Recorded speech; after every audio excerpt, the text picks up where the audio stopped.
If you're going to your family for money, and particularly if you're younger, you have to show them that you're really serious about what you're doing. A business plan isn't just something that you take to a venture capitalist. If you have a business plan and you can go into your Uncle Bill and you can say, I want to start a business, this is what I want to do, this is how I will market it, this is how I will produce the product or deliver the service. This is the management team. These are the people who are going to be working with me. This is what I think the mission of the company ought to be. This is how I'm limiting what we will do. And this is what I think I will need financially for 3 years. Usually you want to have 3 years of financials. I realize this may not be for your project here, but in a business plan, we used to have 5 years. It seemed really good, but let's face it, after a couple of years, it's all fantasy, and it's silly to have that. But you want to plan for about 3 years. And it's good if all that works out. The chances of you being exactly on target are slim and none. It's very unlikely that you will hit it right on the head. But the business plan gives you respectability with the family. I mean, they've known you since you were, you were a little girl over there. I knew you when you were in diapers. You're so cute, kind of thing. It's hard for Uncle Bill to handle the fact that you have matured, that you are an adult, and that you really want to start a business, and you have the intelligence and experience to do that. Coming into him with a completed business plan shows your knowledge. It demonstrates to him your awareness, your understanding of what you're doing, and it really increases your likelihood of getting funding from him. So that's one thing you want to do with the business plan. And wherever you go for money, it looks good. And that's why I told your professor, why I suggested that you use this. You're going to forget everything you learn in this class. You're going to go out and you're going to be working and having fun and living life, and the next thing you know, you get married, you have children, you have a mortgage, which you can borrow against to start up your new business. But anyway, life happens, and you will forget all the particular things. But this is a business plan you can buy from Amazon.com. There are others. It doesn't have to be this one, but this one I think is particularly user-friendly. But you can go to Amazon.com and buy this for a reasonable amount of money. I look like an advertisement for Business Plan Pro, but I'm not. You can buy it for a reasonable amount of money, and you can sit down and go through and do your own business plan long after you're gone from here. So part of your doing this is making you aware of what's out there on the market for people who are not college students, because you may not start a business right away, but you may want to start a business in 2 years or 3 years or 5 years down the road. You really don't know. But that lets you know up front here, this is user-friendly, and this is the kind of software that the average guy uses when he or she decides to start a business. Once you've built your business plan, it's got your marketing plan, production, it's got your financials in there, which you will suffer over mightily and have to guess about a lot. But you want all of that to be as realistic as possible. There is one area in there you really have to think about. There are always going to be some potential risks. When you're doing your business plan, you need to put those in there. You don't say, well, there's a risk that I'm going to lose my shirt here. You know, it's kind of hard to get Uncle Bill to put money in if you tell him right up front that. But you would at least need to say, this industry, and I'm talking about the music industry right now, is an industry in flux. It is changing every single day.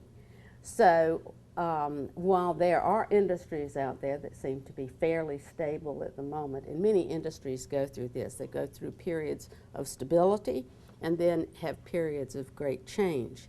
With the technology changes that are occurring in the music industry, you're at a time when there is a lot of change.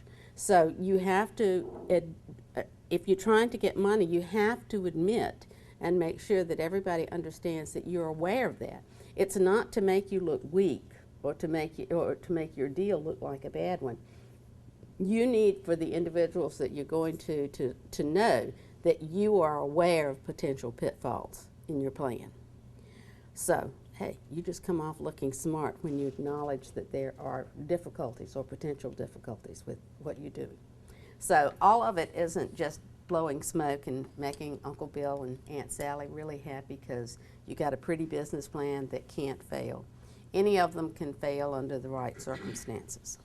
But what else do you do with the business plan? Well, let's say that you did your business plan and you got some money to start up. You go out there, you put out your shingle, and you go to it. It's great, okay? We're having a lot of fun. Things are going well. I'm selling my products. Oops. I could sell some more, but I don't have some more. Okay, I've got a problem over here in production. I wasn't producing enough. I didn't know how high the demand would be. I planned, and this is where you go back to your plan, I planned to sell this many units every month, but no, there's a bigger demand. So you go back and you compare what's happening, you know, the reality of your business to what you had planned on, and it lets you know there's tremendous discrepancies here. This wasn't a good plan on my part. Or what you may find, and this is more likely, is that, you know, the demand is there and that's really great and I need to make some more products, but oops, I don't have the money. I have a cash flow problem. I don't have the money to go out there and invest to build more products. That's when you go back to Uncle Bill or Aunt Sally, or if you've gotten all their money, you go home to Dad and say, listen, I'm a victim of my own success. I don't have enough cash flow here. I need more investment. So these kind of things are the reality that you'll deal with. You will go back to that business plan and you'll compare, you know, how am I doing as compared to what I thought I was going to be doing? The money, does it make sense? Am I making as much money as I thought? Am I making more than I thought? And that does happen, although I don't, it doesn't always. But it's a benchmark for you as you're growing your company.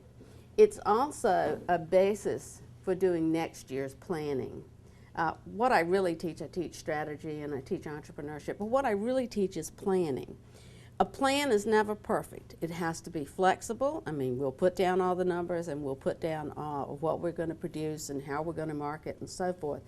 But it's never, or rarely ever, I never say never because I always get caught in that.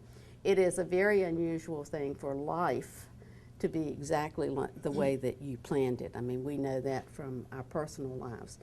And so what we'll do is we'll go back at the end of the first year. I've either done better than I planned, I've done worse than I planned, or I've done different than I planned. Sometimes what happens is you go into business and you're going to do, I have students who have left here and who've gone into business.